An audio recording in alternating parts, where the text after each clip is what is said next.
अस्सलाम वालेकुम। आज का हमारा टॉपिक ऑफ डिस्कशन है स्ट्रोक। ये एक यूनिवर्सिटी क्वेश्चन भी है, बहुत इंपॉर्टेंट, इसकी मैनेजमेंट भी बहुत इंपॉर्टेंट है और ये हमारे फ्रीक्वेंटली जो एरियाज़ हैं लाइक कराची वगैरह, इनमें जो हमें पेशेंट हैं स्ट्रोक के बहुत ज़्यादा देखने को मिलते हैं। सो हम डिस्कस करते हैं कि स्ट्रोक बेसिकली होता क्या है। स्ट्रोक जो होता है ना, इसको हम इस तरह डिफाइन करते हैं कि blood supply to particular part of the brain जो है ना वो कॉम्प्रोमाइज़ हो जाती है। जब blood supply to that particular part of the brain compromise हो जाएगी, ब्रेन के उस एरिया की क्या होने लग जाएगी, डेथ होने लग जाएगी, इसके में आने लग जाएगा ऑक्सीजन की डेफिशिएंसी की वजह से। एट द एंड जो हमारा टिश्यू है वो डाई करना स्टार्ट कर देगा। जैसे मैंने लिखा, blood does not get enough oxygen due to blockage of the blood vessel to the brain. अब जो ब्लड वेसल है वो बेसिकली ब्लॉक क्यों हो रही है, उसके हमारे पास डिफरेंट रीजंस हो सकते हैं, डिफरेंट इटियोलॉजीज हो सकती हैं जो लीड करते हैं towards the blockage of the blood vessel. सबसे इंपॉर्टेंट जो हमारे पास कॉज होती है towards the blockage of the blood vessel, वो हमारे पास क्या होता है कि हमारी वेसल के अंदर ना ब्लड क्लॉट बन जाता है। ठीक है, ब्लड क्लॉट क्यों बनता है ये हम फर्दर डिस्कस करते हैं। अब जो वेसल लाइक इतना सा इसका बेचारी वेसल का ल्यूमेन है, इसके अंदर अगर हमारे पास कोई ब्लड क्लॉट आके एक्यूमुलेट हो जाता है, ल्यूमेन तो बिल्कुल ही तकरीबन ब्लॉक हो गया। ल्यूमेन ब्लॉक हुआ तो बेसिकली क्या हुआ, ब्लड वेसल का ल्यूमेन नैरो हो गया। ब्लड वेसल का जब ल्यूमेन नैरो हो गया तो blood supply to that part of the brain जहाँ पे वो वेसल सप्लाई करी थी वो क्या हो गया, ब्लॉक हो गया एरिया। ब्लड सप्लाई कॉम्प्रोमाइज़ हो गई। जब ब्लड सप्लाई कॉम्प्रोमाइज़ हुई तो क्या हो गया कि बेसिकली ऑक्सीजन उस जो पार्ट को सप्लाई हो रही थी वो डिक्रीज़ हो गई ब्रेन टिश्यू को। जब ऑक्सीजन डिक्रीज़ हुई टिश्यू को तो बेसिकली टिश्यू ने क्या करना शुरू कर दिया, स्टार्ट टू डाई। अब जब टिश्यू डाई करना स्टार्ट हो गया तो हमारे पास डिफरेंट सिम्टम्स आने लगेंगे, लाइक पेशेंट जो है वो अनकॉन्शियसनेस की तरफ मूव ऑन करेगा, डिफरेंट न्यूरोलॉजिकल सिम्टम्स इन्वॉल्व होंगी, क्रेनियल नर्व्स इन्वॉल्वमेंट होगी। अब जब हम बात करते हैं इस सारे प्रोसीजर की, इतने लंबे सारे हमारे जो साइन एंड सिम्टम्स आएंगे, तो अगर हमारे जो साइन एंड सिम्टम्स हम आगे डिस्कस करने लगे, अगर वो तमाम साइन एंड सिम्टम्स हमारे पास अपेयर होते हैं with in a few minutes और उसके बाद जो हमारा पेशेंट है वो रिकवर हो जाता है, तो बेसिकली उस टाइम पीरियड में जो हमारे पेशेंट के ब्रेन में इस्कीमिया हुआ है वो रिवर्सिबल है। लेकिन वो रिवर्सिबल कब है, जब आप उसका प्रॉपर ट्रीटमेंट करो। तो वो जो हमारे पास सिम्टम्स अपेयर होते हैं with in a few minutes, उनको हम क्या कहते हैं, ट्रांजिएंट इस्कीमिक अटैक। जैसे मैंने लिखा, अगर क्लॉट खुद ब खुद रिजॉल्व हो जाए, if the clot resolves itself after a few minutes और hours, then blood supply to that area will resume in small ischemia develops which is referred to as transient ischemic attack. ये within a few minutes हो रहा होता है, फ़ौरन होता है और फ़ौरन रिजॉल्व हो जाता है। ब्लड क्लॉट आया, ब्लड वेसल बंद हुई, सिम्टम्स अपेयर हुए, फिर एकदम जो ब्लड क्लॉट है वो डिजॉल्व हुआ, सिम्टम्स जो है हमारे ख़त्म हो गए और जो ब्लड सप्लाई है वो रिज्यूम हो गई। लेकिन इस टाइम में जो हमारा ब्रेन है उसको वो डैमेज कर गई, जो ब्लड सप्लाई बंद हुई थी उससे हमारा ब्रेन को डैमेज हो गया, इस्कीमिया हो गया। इस पार्ट को हम क्या कहते हैं, ट्रांजिएंट इस्कीमिक अटैक। हम इस ट्रांजिएंट इस्कीमिक अटैक की बात करें तो हम इसको कह सकते हैं कि ये हमारे पास एक मिनी हार्ट अटैक है। हम क्यों नहीं कह सकते, हम ज़रूर कह सकते हैं क्योंकि मिनी स्ट्रोक है। इसके बाद हम मूव ऑन करते हैं कि जो हमारा बेसिकली स्ट्रोक हो रहा है वो क्यों हो रहा है। स्ट्रोक होने की दो रीज़न्स हैं। एक, जैसे मैंने आपको बताया कि अगर ये हमारी कोई वेसल है, इसके अंदर हम इसके ल्यूमेन में कोई हमारे पास कोई ब्लड क्लॉट या कोई भी थ्रोम्बस एम्बोलस आके जो है इसके ल्यूमेन को ऑब्लिटरेट करेगा, ऑक्ल्यूड करेगा, तो जो हमारा ब्रेन है उसके जिस पार्ट को ये वेसल ब्लड सप्लाई करी थी वहाँ पर क्या होगा, ब्लड सप्लाई नहीं होगी। ब्लड सप्लाई नहीं होगी तो क्या हो जाएगा, इस्कीमिया स्टार्ट हो जाएगा। इसके अलावा और क्या रीज़न हो सकती है कि इस एरिया को ब्लड सप्लाई ना जाए, कि जो वेसल फॉर एग्जाम्पल यहाँ ब्लड सप्लाई करी थी उसका हो जाता है रप्चर। उसका रप्चर होता है तो उसके अंदर जो मौजूद ब्लड है वो इस वेसल से निकल के मूव आउट कर जाता है टुवर्ड्स द पेरिफ्रीज। जब वो मूव करेगा टुवर्ड्स द पेरिफ्री तो क्या होगा, इस एरिया को ब्लड सप्लाई नहीं जाएगी। तो दो बातें होंगी, एक बात हो गई इस्कीमिया। इस्कीमिया क्या हो रहा है, बेसिकली इस्कीमिया होता है कि ब्लॉक हो गई ना ब्लड वेसल ब्लॉक हो गई। इसके अलावा दूसरी बात हमने क्या बता दी कि हमारे पास हैमरेज हो सकता है, हैमरेज हो सकता है। ठीक है, यही मैंने इधर बनाया कि हमारे पास क्या हो सकता है, इस्कीमिया हो सकता है जो ब्लड वेसल को ब्लॉक करेगा, या फिर हैमरेज हो सकता है जो ब्लड सप्लाई को कॉम्प्रोमाइज़ करेगा। अब इस सब को हम डिस्कस करने से पहले थोड़ी सी ना अपनी अनाटमी को रिकॉल कर लेते हैं कि हार्ट को जो ब्रेन को जो ब्लड सप्लाई जा रही है वो बेसिकली किस तरह जो है ना ब्रेन अपनी ब्लड सप्लाई ले रहा है। ब्रेन को ब्लड कहाँ से आ रहा है, ब्रेन को ब्लड आ रहा होता है थ्रू सर्कल ऑफ विलिस। जो सर्कल ऑफ विलिस होता है ना वो हमारे पास डिफरेंट आर्टरीज से मिलके एक बहुत बड़ा सारा सर्कल होता है ब्रेन के अंदर, जो कि ब्रेन के डिफरेंट पार्ट्स को जो है ना वो ब्लड सप्लाई कर रहा होता है। इनमें जो मेन वेसल्स हमारे पास होती हैं वो बेसाइलर आर्टरीज होती हैं, वर्टिब्रल आर्टरीज होती हैं, एंटीरियर सेरिब्रल आर्टरी होती है, मिडल सेरिब्रल आर्टरी होती है और पोस्टीरियर सेरिब्रल आर्टरी होती है।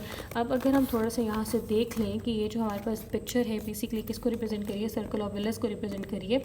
इसमें अगर हम बता रहे हैं कि ये हमारे पास कौन सी वैसल्स हैं। बेसिकली ये जो हमारे पास दरमियान में ये इंटीरियर कम्युनिकेटिंग वैसल है, ठीक है। ये हमारे पास है इंटीरियर सेरिब्रल आर्टरी, ये हमारे पास है पोस्टीरियर कम्युनिकेटिंग, और ये हमारे पास है पोस्टीरियर सेरिब्रल आर्टरी। ये मिड में हमारे पास आ रही है मिडल सेरिब्रल आर्टरी।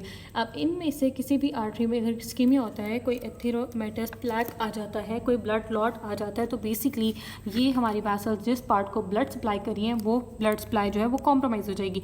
जब ब्लड सप्लाई कॉम्प्रोमाइज़ हो जाएगी तो उस पार्ट ऑफ द ब्रेन को ब्लड नहीं अवेलेबल होगा, इस्कीमिया हो जाएगा, ठीक है। हेमरेज अगर इनमें हो जाता है तो भी हो जाएगा। लेकिन अल्लाह ताला ने हमारी ब्रेन में एक बहुत इंपॉर्टेंट सिस्टम रखा होता है, वो होता है कोलैटरल सर्कुलेशन का।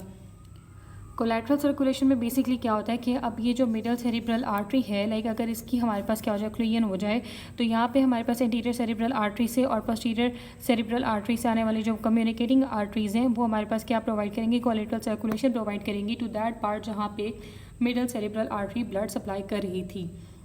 तो इस्कीमिया बेसिकली क्या करेगा, यानी जब ब्लड वेसल ब्लॉक हुई तो हमारे पास फ्यू मिनट्स लगेंगे for the development of this ischemia. क्या होगा, फ्यू मिनट्स लग जाएंगे, ठीक है।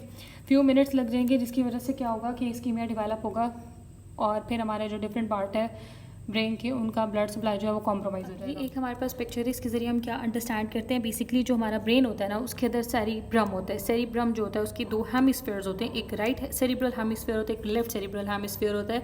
जो राइट सेरिब्रल हेमिस्फीयर होता है वो कॉन्ट्रालेटरल साइड, हमारी जो राइट हेमिस्फीयर है वो left side of the body को कंट्रोल करेगा, जो लेफ्ट हेमिस्फीयर है वो right side of the body को कंट्रोल करेगा।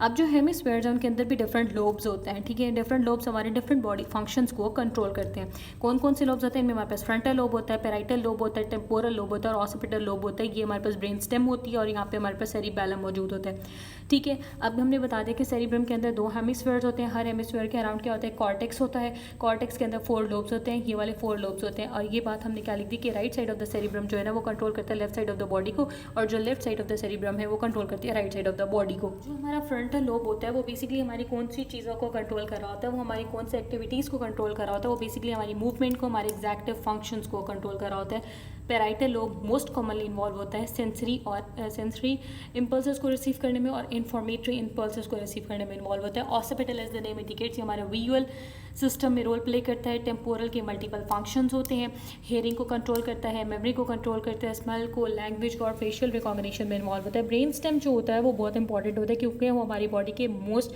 जो वाइटल ऑर्गन्स, वाइटल सिस्टम्स होते हैं उनको कंट्रोल करता है, जिनमें हमारा हार्ट रेट आता है, हमारा ब्लड प्रेशर आता है, हमारी ब्रीथिंग आती है, हमारे गैस्ट्रोइंटेस्टाइनल फंक्शन आती है, हमारा कॉन्शियसनेस लेवल आता है। अब हमने बताया था कि सेरिबैलम होता है, जो सेरिबैलम होता है वो हमारे मसल कोऑर्डिनेशन में और हमारे बैलेंस को मेंटेन करने में इन्वॉल्व होता है। यहाँ तक अब हमने रीड कर लिया कि सेरिब्रम जो होता है उसके 2 हेमिस्फीयर्स होते हैं, उसके अंदर कॉर्टेक्स होता है और कॉर्टेक्स के अंदर 4 लोब्स होते हैं और हमने 4 लोब्स के भी फंक्शन पढ़ लिए।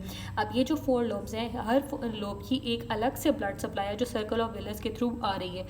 जब इनमें से हमने जैसे बताया एंटीरियर या मिडल सेरिब्रल आर्टरी, इनमें से कोई भी वैसल जो है वो क्लूड होती है, इस्कीमिया होता है, उसमें यह हेमरेज हो जाता है, एनी काइंड हो सकती है, तो फिर वो क्या होगा, हमारे पास क्या कहलाएगा, वो बेसिकली अगर इस्कीमिया की वजह से हमारे पास स्ट्रोक हो रहा है, इस्कीमिया की वजह से ब्लड वेसल ब्लॉक हो रही है तो उसको हम कहेंगे इस्कीमिक स्ट्रोक। अगर हेमरेज की वजह से ब्लड सप्लाई कॉम्प्रोमाइज़ हो रही है तो उसको हम कहेंगे हेमरेजिक स्ट्रोक। और इनको हम डिफ्रेंशिएट करेंगे on the basis of CT scan. जो सीटी स्कैन है ना वो हमारे पास एक मेन डायग्नोस्टिक क्राइटेरिया होता है जो इन दोनों टाइप्स में डिफ्रेंशिएट करता है। अब हम थोड़ी सी डिस्कस कर लेते हैं पैथोफिजियोलॉजी रिगार्डिंग सेरिब्रल स्ट्रोक। अब होता हमने बताया कि 2 वजूहात हैं ब्लड सप्लाई कॉम्प्रोमाइज़ होने की, या तो इस्कीमिया हो जाएगा या फिर हेमरेज हो जाएगा। अब हम फर्स्ट कर लेते हैं, for example we have any kind of ischaemia और any kind of blockage in the blood vessel, जिसकी वजह से ब्रेन के पार्ट को जो है ना ब्लड सप्लाई कॉम्प्रोमाइज़ हो रही है। अब क्या होगा जब हमारी ब्लड सप्लाई कॉम्प्रोमाइज़ होगी तो बेसिकली जिस टिश्यू में, जिस एरिया में ब्लड सप्लाई कॉम्प्रोमाइज़ होगी वहाँ पर ऑक्सीजन की डेफिशिएंसी हो जाएगी। ऑक्सीजन क्योंकि ब्लड सप्लाई नहीं आ रही, ब्लड नहीं आ रहा, तो ऑक्सीजन भी नहीं आएगी और जो न्यूट्रिएंट्स हैं वो भी नहीं आएंगे, ग्लूकोज भी नहीं आएगा। ऑक्सीजन की डेफिशिएंसी की वजह से उस पार्ट ऑफ द ब्रेन के अंदर क्या होगा, इस्कीमिया स्टार्ट होगा। एनएरोबिक फेज ऑफ रेस्पिरेशन जो है ना वो स्टार्ट हो जाएगा। एनएरोबिक फेज ऑफ रेस्पिरेशन के स्टार्ट होने की वजह से लैक्टिक एसिड की एक्यूमुलेशन होगी, एसिड की प्रोडक्शन होगी, एसिड इंक्रीज होने लग जाएगा। ऑक्सीजन की डिप्रिवेशन होगी तो उसकी वजह से क्या होगा, जो एटीपी की कंसंट्रेशन है ना वो कम हो जाएगी। एटीपी एक हमारे पास एक एनर्जी डिपेंडेंट प्रोसेस, एक एनर्जी है हमारे तमाम के तमाम बॉडी प्रोसेसेस के लिए। जब एटीपी की डेफिशिएंसी हो जाएगी तो सेल के जितने भी हमारे कंट्रोलिंग चैनल्स हैं वो ख़त्म हो जाएंगे। ठीक है, वो डिस्टर्ब हो जाएंगे, एक्शन पोटेंशियल जनरेट नहीं होगा, नर्व पल्सेस की ट्रांसमिशन नहीं होगी, जो एट द एंड लीड करेगी टूवर्ड्स जो सेल है हमारा वो नलीफाई हो जाएगा, उसका सारा फंक्शन डिस्टर्ब हो जाएगा।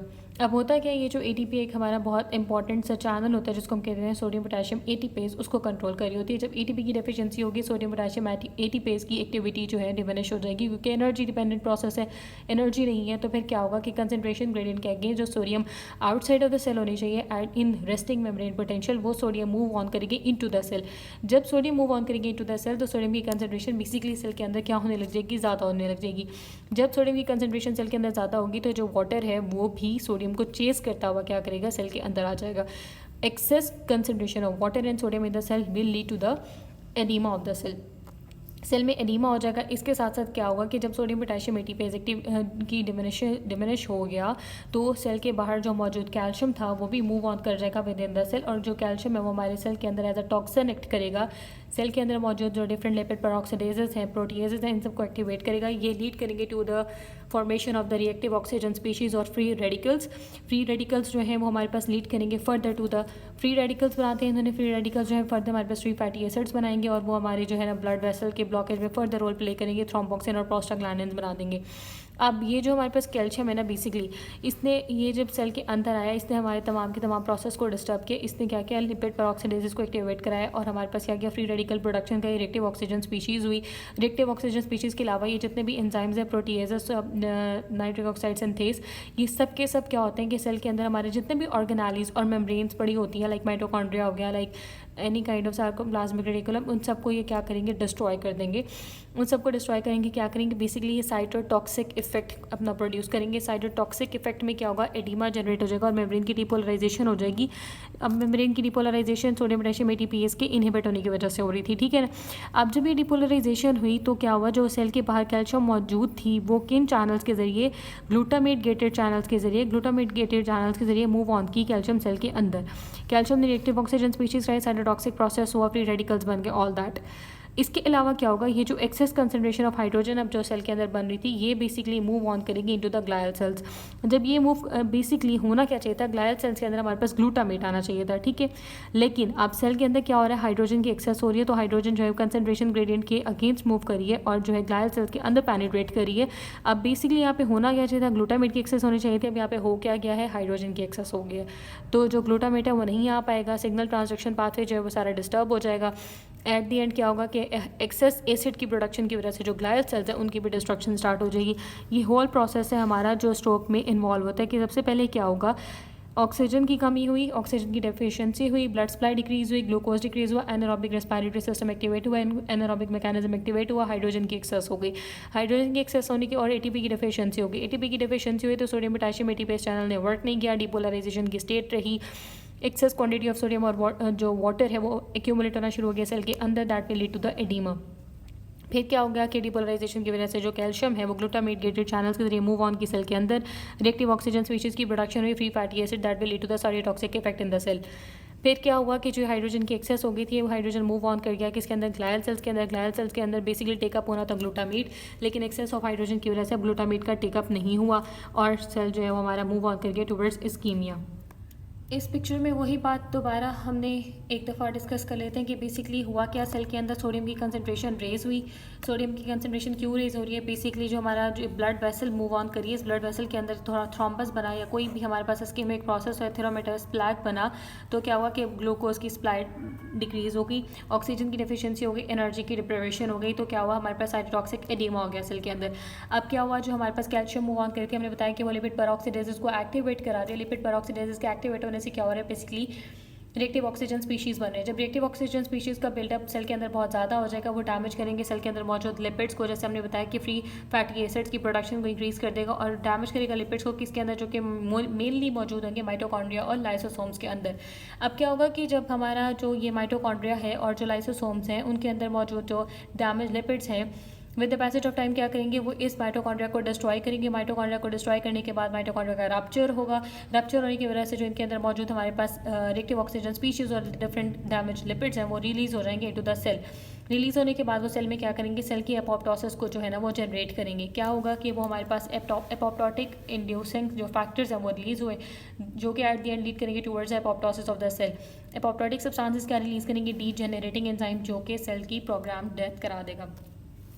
अब होता क्या है कि जब ये सारा प्रोसेस गोइंग ऑन होता है, जब हमारे पास इस्कीमिया हो रहा होता है तो हमारे पास ब्रेन के जो एरिया होता है ब्रेन के अंदर जहाँ पे ब्लड सप्लाई कॉम्प्रोमाइज़ हो रही होती है, वहाँ पे इन्फ्लेमेटरी रिएक्शन स्टार्ट होने लग जाता है। जब जाहिर सी बात ऑक्सीजन की कॉम्प्रोमाइज़ हुआ तो वहाँ पे डिफरेंट बैक्टीरियाज जो हैं वो भी जनरेट हो जाते हैं। जब डिफरेंट बैक्टीरियाज वगैरह की एक्यूमुलेशन की वजह से इन्फ्लेमेशन होने लगेगी तो क्या होगा कि जो हमारा हमारा ब्रेन और ब्लड के दरमियान एक बैरियर होता है, ठीक है। ये जो बैरियर है ना, बेसिकली इन्फ्लेमेशन की वजह से ये बैरियर हमारे पास परमिएबल हो जाएगा for every kind of organism. पहले ये जो ब्लड ब्रेन बैरियर ये सेलेक्टेड सब्सटेंसेस को अपने अंदर से पास ऑन होने देता है और ज़्यादातर सब्सटेंसेस को पास ऑन नहीं होने देता। इन्फ्लेमेशन की वजह से क्या होगा कि ये जो ब्लड ब्रेन बैरियर है इसका डैमेज हो जाएगा, और क्या होगा कि जो हमारा इस्कीमिक सब्सटेंसेस थे या हेमरेजिक ब्लड था वो यहाँ से मूव ऑन कर जाएगा। जो हमारे ब्रेन के डिफरेंट स्ट्रक्चर्स हैं ना अराउंड दिस वेसल, उनके अंदर हमारे पास क्या होगा कि जो ब्लड है वो मूव ऑन कर जाएगा। जब ब्लड मूव ऑन करेगा वहाँ पे एक आउट पाउचिंग सी हो जाएगी, ये जो स्ट्रक्चर्स हैं इनकी ऊपर जो है ये ब्लड प्रेशर अप्लाई करेगा तो हमारे पास क्या हो जाएगा, एक वेजोजेनिक इफेक्ट्स आने लग जाएंगे, मैस इफेक्ट्स आने लग जाएंगे, जिसको हम often refer to as compression sickness type जो है ना एक हमारे पास सिस्टम हो जाएगा। ये मैंने आपको बताया कि इन्फ्लेमेशन होगी, डैमेज ब्लड ब्रेन बैरियर होगा, ब्लड ब्रेन बैरियर के डैमेज होने की वजह से एक वेजोजेनिक इफेक्ट आएगा जिसको हम कहते हैं मैस इफेक्ट। अब हमने बताया कि जो स्ट्रोक था वो बेसिकली दो कॉजेज़ की वजह से हो रहा था, एक इस्कीमिया की वजह से हो रहा था और दूसरा हमने बताया कि हेमरेज की वजह से हो रहा था। अब जब हम बात करते हैं ना इस्कीमिक स्ट्रोक की, तो जो इस्कीमिया होता है ना बेसिकली वो 85% मोर अबंडेंट होता है, more common cause of stroke होती है as compare to hemorrhage. Hemorrhage only constitute about 15%, hemorrhage जो है वो सिर्फ 15% कॉन्स्टिट्यूट करता है इन केस ऑफ स्ट्रोक। अब जो इस्कीमिया हो रहा है ना, अब मैंने आपको बताया था कि डिफरेंट कॉजेज होती हैं, डिफरेंट रीजंस होती हैं जो हमारी ब्लड वेसल के अंदर इस्कीमिया, जो हमारे पर्टिकुलर पार्ट के अंदर इस्कीमिया करा रहे होते हैं, ब्लड वेसल के अंदर जो ऑक्लूजन हो रही होती है वो डिफरेंट रीजंस की वजह से होती है, ब्लड क्लॉट जो बन रहा होता है। उसमें जो हमारे पास मोस्ट इंपॉर्टेंट और मोस्ट सिग्निफिकेंट कॉज होती है ना वो एथेरोस्क्लेरोसिस होती है। एथेरोस्क्लेरोसिस जो होती है ना वो हमारे पास होगी, एथेरोस्क्लेरोसिस की वजह से हमारे पास एक एथेरोमा बनेगा जो कि जाके ब्लड वेसल को ब्लॉक कर देगा, ठीक है। इसके अलावा हमारे पास कोई पेनिट्रेटिंग आर्टरी डिजीज़ हो सकती है, हमारे पास कोई कार्डियोजेनिक एम्बोलिज्म हो सकती है। कार्डियोजेनिक एम्बोलिज्म का मतलब ये होता है कि हमारे हार्ट के अंदर एनी काइंड ऑफ डिजीज़ हो, लाइक एट्रियल फाइब्रिलेशन हो, कोई वाल्वुलर डिजीज़ हुई, इन्फेक्टिव एंडोकार्डाइटिस हुआ, वेजिटेशंस बने। वेजिटेशन में क्या होता है कि ब्लड के स्टेगनेट करने के चांसेस ज़्यादा होते हैं। जब ब्लड स्टेगनेट करेगा तो वहाँ पे क्लॉट बन जाएगा, थ्रोम्बस बन जाएगा, और थ्रोम्बस जब ब्लड सर्कुलेशन के जरिए मूव ऑन करके डिफरेंट पार्ट्स में जाएगा तो एम्बोलाई कहलाएगा। तो इस तरह ये भी हो सकता है कि हार्ट से जो है ना एम्बोलाई ट्रैवल करके आ गया ब्रेन के अंदर, तो हमारे पास क्या हो रहा है, इस्कीमिया हो रहा है। इसके अलावा क्रिप्टोजेनिक स्ट्रोक हो सकता है, ठीक है। अब जो हमने इस्कीमिया है, इस्कीमिक स्ट्रोक है, वो फर्दर आगे दो कॉजेज़ हैं जिनकी वजह से हो रहा है। इसके अंदर हम कह देते हैं या तो वो हमारे पास थ्रोम्बस की वजह से हो रहा है, थ्रोम्बस जो होता है जो इन बिल्ट उस वेसल के अंदर हमारे पास कोई एथेरोस्क्लेरोटिक प्लैक बना है, ये हो गया थ्रोम्बस, ठीक है। या फिर ये हमारे पास किस वजह से बना है, ये हमारे पास एम्बोलाई की वजह से बना है। एम्बोलाई क्या होता है, जो डिफरेंट ऑर्गन से ना ट्रैवल करके जाएगा, लाइक कार्डिक सिस्टम से, लाइक हार्ट से जो है ना ये ट्रैवल करके हमारे ब्रेन की तरफ आए तो इसको हम कह देंगे ये हमारे पास क्या है, एम्बोलाई। तो वो स्ट्रोक जो एम्बोलाई की वजह से हो रहा होगा उसको हम कहेंगे एम्बॉलिक स्ट्रोक, और एम्बॉलिक इस्कीमिक स्ट्रोक, और वो स्ट्रोक जो थ्रोम्बस की वजह से हो रहा होगा उसको हम कहेंगे थ्रोम्बस इस्कीमिक स्ट्रोक। हमारे पास ना कुछ रिस्क फैक्टर्स होते हैं जो कि मोस्ट कॉमनली इन्वॉल्व होते हैं स्ट्रोक के अंदर। उसमें कुछ हमारे जो फैक्टर्स होते हैं वो मॉडिफाइएबल होते हैं, कुछ नॉन मॉडिफाइएबल होते हैं। जो मॉडिफाइएबल होते हैं वो होते हैं जो हमारे अंडर कंट्रोल होते हैं, अगर हम चाहें तो उनको कंट्रोल कर लें, अगर हम ना चाहें तो हम कंट्रोल ना करें। उनमें हमारे पास क्या क्या हो सकता है, उनमें हमारे पास एनी काइंड ऑफ कोई सिस्टमिक डिसऑर्डर हो सकता है, ब्लड प्रेशर हो सकता है, सिगरेट स्मोकिंग हो सकती है, डायबिटीज़ मेलाइटिस हो सकता है, हाइपरलिपिडीमिया हो सकता है, any kind of heart disease हो सकता है। जो नॉन मॉडिफाइएबल रिस्क फैक्टर्स होते हैं उनमें पेशेंट की एज होती है, जो ओल्ड एज होती है वो मोस्ट कॉमनली इन्वॉल्व होते हैं old age patients in case of stroke, ठीक है। इसके अलावा जो हमारी मेल जेंडर होती है वो भी मोस्ट कॉमनली इन्वॉल्व होती है इन द स्ट्रोक। और हमारे पास क्या क्या चीज़ें हो सकती हैं, अगर किसी पेशेंट में कोई प्रीवियस वास्कुलर इवेंट हुआ, लाइक पेशेंट को पहले कभी मायोकार्डियल इन्फार्क्शन हुआ, स्ट्रोक हुआ, कोई पेरिफेरल वास्कुलर डिजीज़ हुई है, तो ये तमाम के तमाम फैक्टर्स होते हैं जो लीड करते हैं towards the stroke in future. जैसे मैंने आपको बताया था कि जब ब्लड सप्लाई ब्रेन की कॉम्प्रोमाइज़ होगी तो जो हमारे सेरिब्रल हेमिस्फेयर्स हैं वो बेसिकली डिफरेंट लोब्स हैं, उनके अंदर फ्रंटल, पैराइटल, ऑसिपिटल और टेम्पोरल हमारी बॉडी के डिफरेंट फंक्शंस को कंट्रोल कर रहे हैं। तो इस्कीमिया की वजह से जब उनमें से किसी भी लोब को ब्लड सप्लाई कॉम्प्रोमाइज़ होगी तो हमारी बॉडी के डिफरेंट जो सिस्टम्स हैं वो कॉम्प्रोमाइज़ होंगे, जो वो फंक्शंस परफॉर्म कर रहे थे वो कॉम्प्रोमाइज़ होंगी, क्रेनियल नर्व्स की इन्वॉल्वमेंट हो जाएगी, यानी कि क्रेनियल नर्व्स भी क्या होंगी बेसिकली सब में इन्वॉल्व होंगी और उनके भी हमारे पास सिम्टम्स आएंगे। तो इस केस में अगर हम बात करते हैं साइन एंड सिम्टम्स की इन केस ऑफ स्ट्रोक, तो बेसिकली हम उसके लिए निमोनिक याद कर लेते हैं फास्ट, FAST। एफ जो है वो फेस को रिप्रेजेंट कर रहा है, ए आर्म्स और लिम्स को रिप्रेजेंट कर रहा है, एस हमारे पास जो है हमारे स्पीच को रिप्रेजेंट कर रहा है, टी जो है वो टाइप को रिप्रेजेंट कर रहा है। सबसे पहले क्या होता है कि हमारी फेशियल ड्रोपिंग होना शुरू हो जाती है। जो साइड अफेक्टेड होती है सेरेब्रल हेमिस्फीयर की, उसकी जो ऑपोजिट साइड होती है उसके फेशियल एक्सप्रेशन लॉस होना शुरू हो जाती है, फेस उस साइड का ड्रूप होना शुरू हो जाता है। आर्म की बात करें तो हमारे जो लिम्स होते हैं उनमें वीकनेस स्टार्ट होने लग जाती है, अपर लिम्ब से स्टार्ट होती है और मूव ऑन करती है टुवर्ड्स द लोअर लिम्ब। जो स्पीच होती है हमारी वो स्लर्ड हो जाती है, ट्रबल हो जाती है पेशेंट को इन अंडरस्टैंडिंग थिंग्स। और इसके अलावा जो टाइम है, अगर हमारा बहुत जल्दी ये डायग्नोस हो जाता है, पेशेंट के सिम्टम्स बहुत जल्दी अपेयर हो जाते हैं, तो हम इमीडिएटली इसको ट्रीट कर लेते हैं। अदरवाइज जो है थोड़ा टाइम कंज्यूम कर लेता है पेशेंट और फिर लेट पहुंचते हैं। That will lead to the irreversible damage to brain. इनमें से हमने क्या किया, हमने ये सारे सिम्टम्स देख लिए और हमें पता चल गया कि बेसिकली हमारा पेशेंट जो है ना वो स्ट्रोक का है। हमने बताया कि हमने फॉरन स्ट्रोक के लिए क्या करना होगा, हेड CT स्कैन कराना होगा और फिर हम मूव ऑन करेंगे टुवर्ड्स द ट्रीटमेंट। अब जब हम डायग्नोसिस बनाने लगते हैं अपने स्ट्रोक का, तो उसके लिए हमें कुछ ऐसे रिस्क फैक्टर्स होते हैं जिनका मेजर कर लेना हमारे लिए नेसेसरी होता है। उनमें हमने क्या करना होता है, हमने पेशेंट का ब्लड शुगर लेवल चेक कर लेना होता है, हमने ब्लड ग्लूकोज लेवल के अलावा हमने क्या करना होता है, ब्लड कोलेस्ट्रॉल लेवल चेक करना होता है। ब्लड ग्लूकोज को चेक करने का हमारे पास रीज़न ये होती है कि अगर हमारे पास फर्स्ट करें for example patient diabetes mellitus का केस था, उसमें हाइपोग्लाइसीमिया हो गया। हाइपोग्लाइसीमिया भी जो है वो हमारे पास एक लीडिंग कॉज होती है to the stroke. Blood cholesterol level, अगर कोलेस्ट्रॉल का लेवल रेज होगा तो इसका मतलब ये हमारा जो डायग्नोसिस है वो एथेरोस्क्लेरोटिक प्लेक की तरफ मूव ऑन करेगा। CBC में हीमोग्लोबिन का लेवल चेक कर लेंगे, प्रोटीन CNS इसके अलावा एंटीथ्रोम्बिन 3 का लेवल चेक करेंगे in case of any kind of coagulation disorder. ESR serum protein electrophoresis हम करवा लेंगे। अब मैंने आपको बताया था कि जब हमने डायग्नोस करना होता है और हमने डिफ्रेंशिएट करना होता है स्ट्रोक की टाइप्स में, इस्केमिक स्ट्रोक और हेमरेजिक स्ट्रोक में, तो हम मेजर इन्वेस्टिगेशन जो परफॉर्म कराते हैं वो कौन सी होती है, वो CT स्कैन होती है। ठीक है, इसके अलावा हम MRI परफॉर्म करवा सकते हैं। न्यूरो इमेजिंग हम करवाने लगेंगे इन्वेस्टिगेशन को स्टैब्लिश करने के, अपने डायग्नोसिस को स्टैब्लिश करने के लिए। तो हमने बताया कि जो MRI है वो मोस्ट सेंसिटिव होता है then CT scan in detecting the stroke in brain stem and cerebellum. अब हमने इसमें बता दिया कि बेसिकली जो हमारी इन्वेस्टिगेशन ऑफ चॉइस होगी जो हम परफॉर्म कराएंगे वो CT स्कैन होगी, क्योंकि मोस्ट रिलायबल होगी इन कन्फर्मिंग आर डायग्नोसिस और in differentiating between haemorrhagic stroke and ischaemic stroke. ठीक है, अब इसके अलावा हम डिफरेंट वैस्कुलर इमेजिंग भी परफॉर्म करा सकते हैं। जब हम डिफरेंट वैस्कुलर इमेजिंग की बात करते हैं उसमें क्या होता है कि हम वैसल को डायरेक्टली विजुलाइज कर लें कि कौन सी वैसल में कहाँ पे ब्लॉकेज आ रहा है या कहाँ पे हमारे कोई ब्लड क्लॉट है या हिंड्रेंस हो रही है। तो उनमें हम ड्यूप्लेक्स अल्ट्रासाउंड करा लेते होते हैं, डॉपलर अल्ट्रासाउंड करा लेते होते हैं या फिर एंजियोग्राफी करा लेते होते हैं। अब कुछ हमारे पास ना ऐसी इंडिकेशंस होती हैं जो हमें रिक्वायर्ड होती हैं टू परफॉर्म RCT और MRI in case of acute stroke. ठीक है, उनमें हम एक छोटा सा टेबल देख लेते हैं। ये एक टेबल है जिसमें हमारे पास वो पेशेंट जो पहले से एंटीकोएगुलेंट्स का यूज़ कर रहा होता है ना, उसके अंदर हमें फ़ौरन इमीडिएट हमारे पास जो पहली अपने डायग्नोसिस को एस्टैब्लिश करने के लिए इन्वेस्टिगेशन होती है ना, वो CT स्कैन और MRI हमें ज़रूर कराना पड़ता है। एक वो पेशेंट जिसका कॉन्शियस लेवल डिटेरियोरेट कर रहा होता है या उसकी जो डिजीज़ होती है वो रैपिडली प्रोग्रेसिव होती है, उसके न्यूरोलॉजिकल जो साइंस हैं वो रैपिडली प्रोग्रेसिव होते हैं, तो हमें उसके अंदर क्या करा लेना होता है, हमें उसके अंदर CT और MRI करा लेना होता है। या फिर अगर सस्पेक्टेड सेरिब्रल हेमाटोमा है टू एक्सक्लूड हाइड्रोसेफलस, तो भी हमने क्या करा लेना, CT और MRI करा लेना है। I know it's a very long topic, लेकिन ये बहुत इंपॉर्टेंट है, इसकी इन्वेस्टिगेशन बहुत इंपॉर्टेंट है, इसकी मैनेजमेंट बहुत इंपॉर्टेंट है, तो इसलिए थोड़ा सा लंबा हो गया टॉपिक। अब जब हम मैनेजमेंट ऑफ एक्यूट स्ट्रोक की बात करते हैं ना, तो मैनेजमेंट ऑफ एक्यूट स्ट्रोक जो है वो बेसिकली हम जो इसकी डायग्नोसिस अब हम ना क्लिनिकल ग्राउंड्स पे बनाते हैं, क्लिनिकल बेसिस पे हमने इसका डायग्नोसिस बना लिया, उसको कंफर्म करने के लिए हमने न्यूरो इमेजिंग CT स्कैन और MRI करवा ली। अब हमारे पास न्यूरो इमेजिंग में अगर आता है कि हमारा जो स्ट्रोक है वो इस्केमिक स्ट्रोक है या हेमरेजिक स्ट्रोक है, अगर हमारे पास आता है इस्केमिक स्ट्रोक है तो हमने ये देख लेना कि हमारा पेशेंट रीपरफ्यूजन थेरेपी के लिए एलिजिबल है कि नहीं। अगर हमारा पेशेंट रीपरफ्यूजन थेरेपी के लिए एलिजिबल है तो हमने क्या करना है, हमने पेशेंट को इंट्रावीनस थ्रोम्बोलिटिक एजेंट्स दे देना है, जिनमें हमारे पास मोस्ट इंपॉर्टेंट होता है टिश्यू प्लाज्मिनोजन एक्टिवेटर। ठीक है, इसके अलावा हम क्या करते होते हैं, हम अगर हमारा पेशेंट जो है वो रीपरफ्यूजन थेरेपी के लिए एलिजिबल नहीं है तो हम एंटीकोएगुलेंट्स दे देते होते हैं, हम ब्लड थिनिंग जो एजेंट्स हैं वो दे देते होते हैं, हम एस्पिरिन दे देते होते हैं। इसके बाद हम प्रॉपर जो है ना एक्यूट स्ट्रोक की मैनेजमेंट परफॉर्म करते हैं। ये था वो केस जिसके अंदर हमने क्या कहा कि जो हमारा इस्केमिक स्ट्रोक है ना, बेसिकली वो हमने डायग्नोस किया on the base of neuro imaging.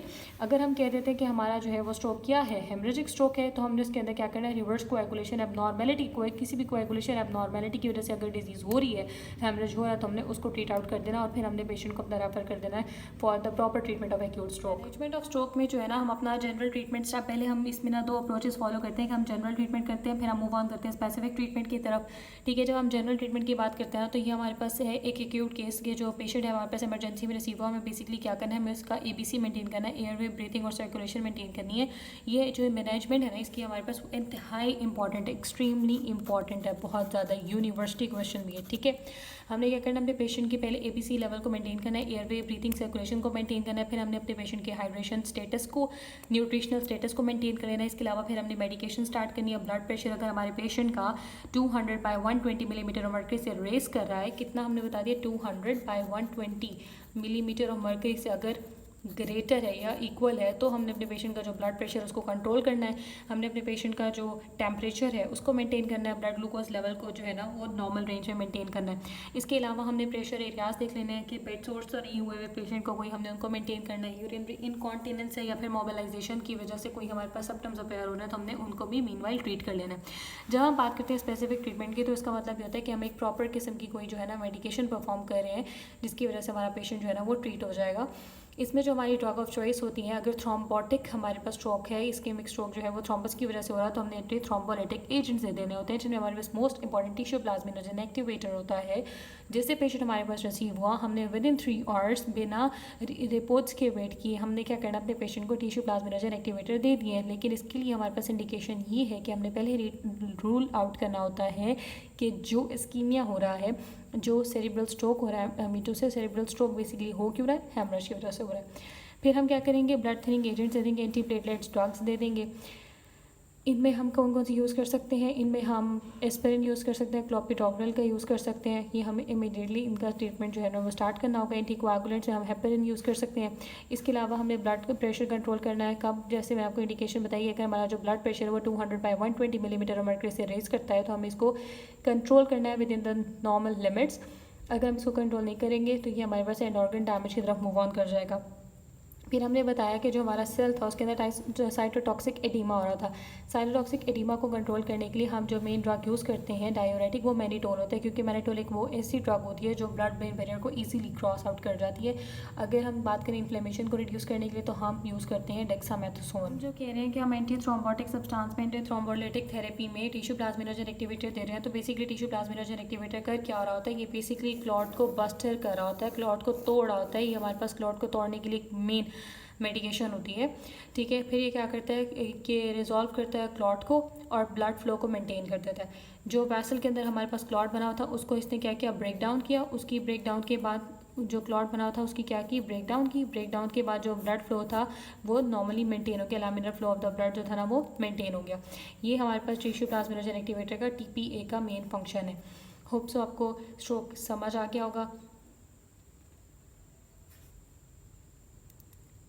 अगर आपको मेरी वीडियो अच्छी लगी तो प्लीज़ आप इसको लाइक, शेयर और सब्सक्राइब करना ना भूलिएगा। Thank you so much.